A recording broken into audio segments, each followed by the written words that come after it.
ورزشگاه مرکزی دهه کدره. طرف والیبال، هر دومش مینی و فوتبال کلان.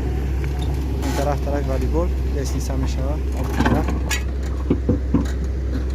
شاراحی کارا خوب جریان دارد.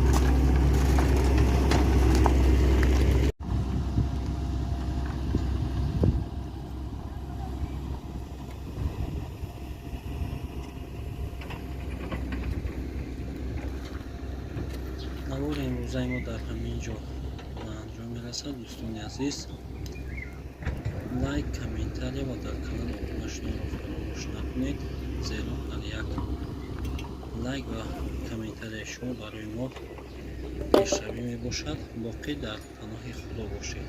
خداوند نگهدار شما.